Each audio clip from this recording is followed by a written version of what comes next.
नमस्कार। यह स्त्रीवाणी है और आप सुन रहे हैं साहित्यिक समाचार सुधा तिवारी से। आज की बुलेटिन संख्या है 37। आज की मुख्य खबरें हैं।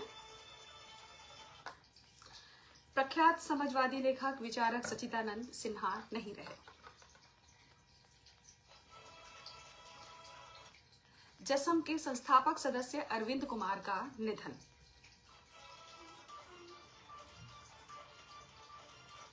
विनोद कुमार शुक्ल को रायपुर में ज्ञानपीठ पुरस्कार दिया गया। विश्वनाथ त्रिपाठी पर पाखी का अंक।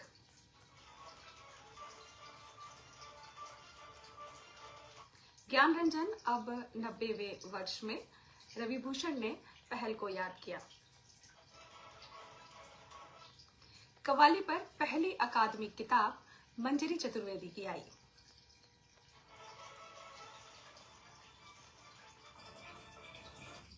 हिंदुस्तानी संगीत का शब्दकोश अब हिंदी में उपलब्ध। शांति निकेतन में संगमन का आयोजन। 7 चित्रकारों पर चर्चा। आकाशवाणी पर आई किताब। और अब खबरें विस्तार से।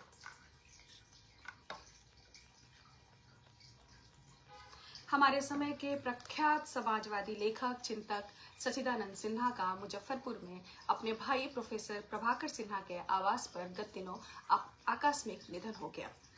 वह 97 वर्ष के थे और अविवाहित थे। उनका दाह संस्कार उनके गांव मनिका में संपन्न हुआ। यह मुसहरी मुजफ्फरपुर में है। मुजफ्फरपुर जिले के ही साहिबगंज के परसौनी गांव में 30 अगस्त 1928 को जन्मे सच्चिदानंद छात्र जीवन से ही समाजवादी धारा की राजनीति से जुड़ गए थे। वे सोशलिस्ट पार्टी के एक सक्रिय समर्पित कार्यकर्ता भी रहे।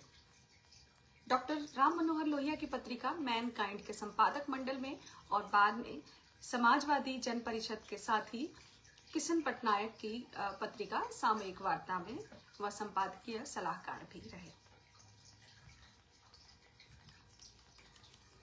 उन्होंने हिंदी एवं अंग्रेजी में कई महत्वपूर्ण किताबें लिखी, जिनमें समाजवाद के बढ़ते चरण, वर्तमान विकास की सीमाएं, पूंजीवाद का पतझड़, संस्कृति विमर्श, मानव सभ्यता और राष्ट्र राज्य, संस्कृति और समाजवाद तथा socialism and power, chaos and creation, caste system, myth, reality and challenge, emergency and perspective, socialism, a manifesto for survival आदि प्रमुख हैं।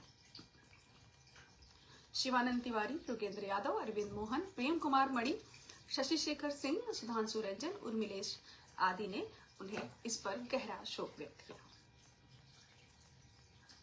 कवि, कथाकार, नाटककार व व्यंग लेखक तथा आओ कोई ख्वाब बुने के रचनाकार एवं संस्कृति कर्मी अरविंद कुमार नहीं रहे। वह काफी दिनों से किडनी की बीमारी से ग्रस्त थे। कौशल कुमार की रिपोर्ट। अरविंद कुमार पेशे से चिकित्सा भौतिकविद और विकिरण सुरक्षा विशेषज्ञ थे। उन्होंने गोरखपुर के हनुमान प्रसाद पोद्दार कैंसर अस्पताल के वरिष्ठ रेडियोलॉजिस्ट के पद पर कार्य किया था। बाद में मेरठ मेडिकल कॉलेज में आ गए। कुछ साल पहले वहां से वह सेवानिवृत्त हुए। गोरखपुर से उन्होंने साहित्यिक व सामाजिक जीवन की शुरुआत की थी। इंडियन पीपुल्स फ्रंट IPF जैसा संगठन अस्तित्व में आया। अरविंद कुमार का इस संगठन और गोरखपुर के रामगढ़ ताल विस्थापन के खिलाफ चले आंदोलन से सक्रिय जुड़ाव था। उनका लिखा नाटक बोल रही मछली कितना पानी काफी चर्चित हुआ था। उनका पहला कहानी संग्रह है रात के खिलाफ। बाद में कांजी हाउस एवं अन्य कहानियां शीर्षक से उनका दूसरा कहानी संग्रह आया। हिंदी के शीर्ष कवि कथाकार विनोद कुमार शुक्ल को हिंदी का सर्वोच्च सम्मान ज्ञानपीठ पुरस्कार उनके रायपुर स्थित निवास पर दिया गया। ज्ञानपीठ के महाप्रबंधक RN तिवारी ने सम्मान के साथ उन्हें वाग्देवी की प्रतिमा और पुरस्कार का चेक प्रदान किया। गौरतलब है कि श्री शुक्ल अस्वस्थ होने के कारण दिल्ली में यह पुरस्कार लेने की स्थिति में नहीं थे। साहित्य अकादमी की फेलोशिप भी उन्हें उनके घर पर ही प्रदान की गई थी। पिछले दिनों प्रधानमंत्री ने रायपुर आने पर टेलीफोन से उनका हालचाल लिया था। हिंदी के प्रख्यात आलोचक और हजारी प्रसाद द्विवेदी के जीवनीकार विश्वनाथ त्रिपाठी पर पाखी पत्रिका का विशेषांक आया है। युवा लेखिका शोभा अक्षर ने गत दिनों उनके घर जाकर यह अंक उन्हें भेंट किया। इसमें अरविंदाक्षर, प्रेम जन्मेजय, अजय तिवारी, चारू मित्र, हरीश राय, हरिश्चंद्र पांडे, प्रज्ञा, प्रियदर्शन आदि के लेख सम्मिलित हैं। शोभा अक्षर की एक रिपोर्ट। विश्वनाथ त्रिपाठी हिंदी साहित्य के उन आलोचकों में से हैं जिन्होंने प्रगतिशील साहित्यिक चेतना को न केवल पोषित किया बल्कि उसे एक नई दिशा और गहराई भी प्रदान की। उनकी आलोचना प्रगतिशील विचारधारा की कसौटी पर साहित्य को परखती है, जो सामाजिक यथार्थ और शोषण के विरुद्ध विद्रोह और मानवीय संवेदना को केंद्र में रखती है। वे संस्कृत निष्ठ भाषा से परहेज करते हैं और जन भाषा को अपनाते हैं, जो उनकी प्रगतिशील विचारधारा का हिस्सा है। वे मानते हैं कि साहित्य को सामयिक यथार्थ से टकराना चाहिए, चाहे वह सामंती व्यवस्था हो या पूंजीवादी शोषण। उनकी यह दृष्टि आज के दौर में भी प्रासंगिक है, जब सामाजिक असमानता और धार्मिक कट्टरता बढ़ती जा रही है। उनकी प्रगतिशीलता मार्क्सवादी विचारधारा, सामाजिक न्याय और मानवता का समन्वय है। हिंदी के अप्रतिम कथाकार एवं पहल पत्रिका के संपादक ज्ञान रंजन का 79वां जन्म दिवस मनाया गया। 21 नवंबर 1936 में महाराष्ट्र के अकोला में जन्मे ज्ञान रंजन को लोगों ने उनके जन्मदिन पर ढेरों बधाइयां एवं शुभकामनाएं प्रदान की। नरेश सक्सेना, रवि भूषण, स्वप्निल श्रीवास्तव, शरद कोकास समेत अनेक लेखकों ने उनके योगदान को रेखांकित किया। रवि भूषण ने पहल पत्रिका के योगदान पर एक लंबा लेख समालोचन पर लिखा। 1973 में जबलपुर से निकली इस पत्रिका के अब तक 125 अंक निकल चुके हैं। वामपंथी विचारों और प्रतिबद्ध साहित्य यह हिंदी की शानदार पत्रिका मानी जाती है। अपने साहस, विचार और जीवन मूल्यों के कारण ज्ञान रंजन जीते जी किंवदंती बन चुके हैं। इस बार संगमन का आयोजन शांति निकेतन में हो रहा है। 3 दिवसीय आयोजन का प्रारंभ आज से हुआ। गत 25 वर्षों से प्रसिद्ध लेखक प्रियमवत के नेतृत्व में संगमन का आयोजन विभिन्न शहरों में होता रहा है। इसमें देश भर से आए लेखक साहित्य के बारे में विचार विमर्श करते रहे हैं। कानपुर से शुरू हुई इस आयोजन में अलका सरावगी, मनोज रुपड़ा, वैभव सिंह, राहुल सिंह, अविनाश मिश्र, विनय सौरभ, श्रुति कुमित, रितेश पांडे आदि भाग ले रहे हैं। यह आयोजन लेखकों के आपसी आर्थिक सहयोग से होता रहा है। गिरिराज किशोर, प्रियमवत, कमल भट्ट, कमल, अमरीक सिंह दीप ने संगमन का नामकरण किया था। देश के 7 मास्टर्स पेंटरों पर 2 दिन की गंभीर बातचीत आज समाप्त हो गई। रजा फाउंडेशन द्वारा आयोजित इस सेमिनार में मकबूल फिदा हुसैन, सैयद हैदर रजा, तैयब मेहता, वीएस कायतोंडे, कृष्ण खन्ना, सुजा और राम कुमार पर सार्थक बातचीत हुई। इसका संयोजन ज्योति कथपलिया ने किया था। 7 सत्रों में आयोजित बातचीत की अध्यक्षता अशोक वाजपेयी, गायत्री सिन्हा, यशोधरा डालमिया, उदयन वाजपेयी, उमा नायर, किशोर सिंह, मीरा मिंज ने की। इस कार्यक्रम में युवा कला समीक्षकों ने इन 7 चित्रकारों पर पर्चे पढ़े। प्रसिद्ध नृत्यांगना मंजरी चतुर्वेदी ने कव्वाली पर पहली अकादमिक किताब लिखी है, जो इन दिनों चर्चा में है। Qawwali call of hearts and love नामक इस पुस्तक के अनुसार कव्वाली परंपरा की शुरुआत अमीर खुसरो ने की थी, जो निजामुद्दीन औलिया के शिष्य थे। प्रसिद्ध समाज विज्ञानी आशीष नंदी, नीति आयोग के पूर्व सीईओ अमिताभ कांत, हंसराज हंस आदि ने इस किताब की तारीफ की है। आशीष नंदी ने लिखा है, रामकृष्ण और हनुमान ही नहीं बल्कि काशी विश्वनाथ पर भी कव्वालियां हैं। कुछ तो महिला मुस्लिमों ने भी गाया है, तो कुछ कव्वाली बांग्ला में भी हैं।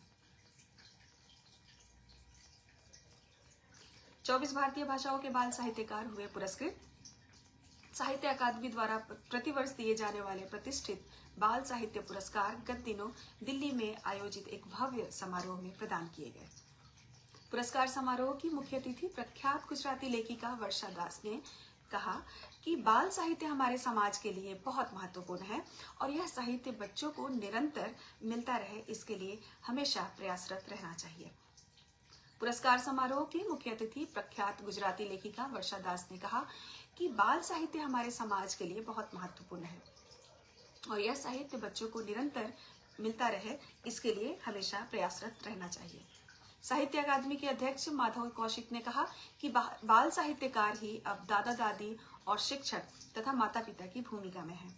अच्छा बाल साहित्य अगर बच्चों को बचपन से ही पढ़ने के लिए मिले तो वह विभिन्न तरह की आतंकी गतिविधियों से दूर रहेंगे।